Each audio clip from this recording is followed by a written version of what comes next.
సామాజిక ఉద్యమ నేతలు, అలాగే వివిధ శాస్త్రవేత్తల యొక్క జన్మదినాలని, జయంతులని, వర్ధంతులని ఒక ఉద్యమంలాగా వారి యొక్క జయంతులు నిర్వహించి అనేక కార్యక్రమాలు రూపొందిస్తూ వస్తున్నాం. అయితే అంతేకాదు, మేము మా యొక్క పూర్తి ఇప్పుడున్నటువంటి సోషల్ డెమోక్రటిక్ జేఏసీ భావజాలానికి, మేము చేస్తున్నటువంటి భావజాలానికి అనుబంధంగానే ఉంది అని చెప్పేసి మేము భావించాం. ముఖ్యంగా ఏంటంటే వారు చెప్పినప్పుడు నాకు డిస్కస్ చేసినప్పుడు విషయం ఈ సంబంధించినటువంటి వాటిని ఏదైతే మనువాద పోకడలకి, మేము సకల వివక్షలకి వ్యతిరేకంగా పోరాడాలనేటువంటి కాన్సెప్ట్ మా దాంట్లో అన్ని ఒక్క బీజేపీ మినహా ఎంఐఎం లాంటి వాళ్ళు తప్ప మిగిలినటువంటి వాళ్ళందరూ కూడా మా సంఘంలో ఉన్నారు. దాదాపు 40-50 మంది వరకు మా సభ్యులుగా ఉండి వివిధ అంశాల మీద వాళ్ళకి సంబంధించి వ్యాసాలని రాసి వాటిని పుస్తక రూపంగా ఒకటి వ్యాస సంకలనం, స్ఫూర్తి వ్యాస సంకలనం తీసుకొచ్చాం. మంచి ప్రజాదరణ పొందింది. అంతేకాదు, పెద్ద పెద్ద నాయకులే కాదు, మనకి యుగ పురుషులే కాదు, వాళ్ళ జీవితాలే కాదు, సామాన్యుల జీవితాలు కూడా ప్రజలకి ఆదర్శంగాను ముందు పెట్టి ఉంటాయని చెప్పేసి భావించి 17 మంది చేత సామాన్యులు మాలాంటి వాడు మేమందరం కూడా మన జీవిత కథ రాస్తే దానికి మంచి ఆదరణ దొరికింది. చాలా గొప్పగా దాన్ని రిసీవ్ అయినటువంటి ఇప్పుడు 3వది మేము ప్రచురణకి సిద్ధమయ్యాం. అంతేకాదు, 102 ఏళ్ళు ఉన్నటువంటి రామశెట్టి రోషయ్య గారు ఉన్నారు, ఇప్పుడు మధ్యలో ఉన్నారు. వాళ్ళ మనవడు ఇక్కడ మనకి చైతన్య అని చెప్పేసి భవన్ నగర్ లో ఉండడం ఇండస్ట్రీ ఉంది. అతను ఇప్పటికీ తన రచన వ్యాసంగాలు చేస్తూనే ఉన్నారు. ఆయన రచనలు మీకు అందిస్తాం, కింద ఉన్నాయి, వాటిని చేస్తాం. అట్లాగే మా దాంట్లో జ్యోతి మేడం గారు ఉన్నారు.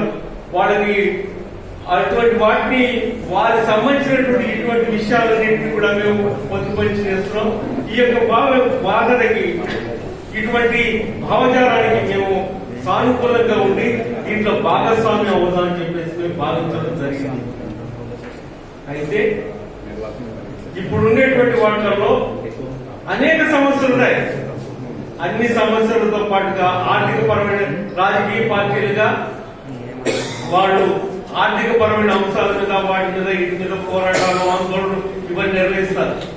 దాంతో పాటుగా భారతదేశంలో ఇంకో ప్రత్యేకమైన సమస్య ముఖ్యంగా సామాజిక అంశ, కుల వివక్ష అనేటువంటిది, అలాగే నిచ్చెన మెట్ల సంస్కృతి ఏదైతుందో, మనువాద సంస్కృతి ఏదైతుందో అది ముఖ్యమైన ప్రధాన భూమిక నిర్వహించి ఎంత గొప్పవాడైనా మన నాగేశ్వరరావు గారికి మేము ఇద్దరం కలిసి మేము చేశాం.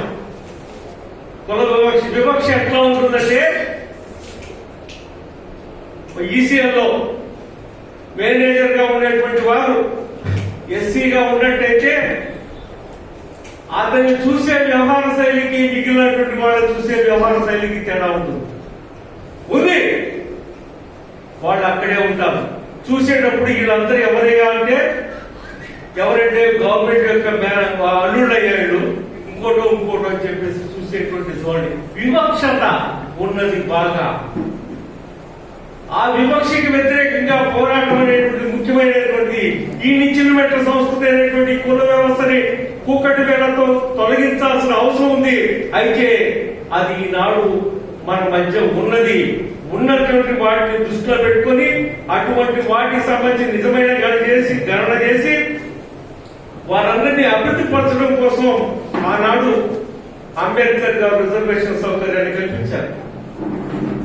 అయితే దాన్ని కూడా తూట్లు పొడిచారు. ఇప్పుడు మనకు ఉండేటువంటి వాటిలో రిజర్వేషన్స్ అమలు జరుగుతున్నాయా అంటే కాగితాల్లో అమలు ఉంది, వాస్తవంగా లేదు. మాకు ఉండేటువంటి ఈసీఎల్ కానీ ప్రభుత్వ రంగ సంస్థలు కానీ ఏ సంస్థలు అయినా సరే ఈసీఎల్ లో ఇప్పుడు వర్కర్స్ ఎంతమంది అంటే, కార్మికులు ఎంతమంది అంటే 360 మంది, ఆఫీసర్లు ఎంతమంది అంటే 1200 మంది, ఎంతమంది ఉండేవాళ్ళు? 10,000 పైగా ఉండేది. మిగిలిన వాళ్ళతో దాదాపు 5-6 వేల మంది కాంట్రాక్ట్ క్యాజువల్ వర్కర్స్ ఉన్నారు.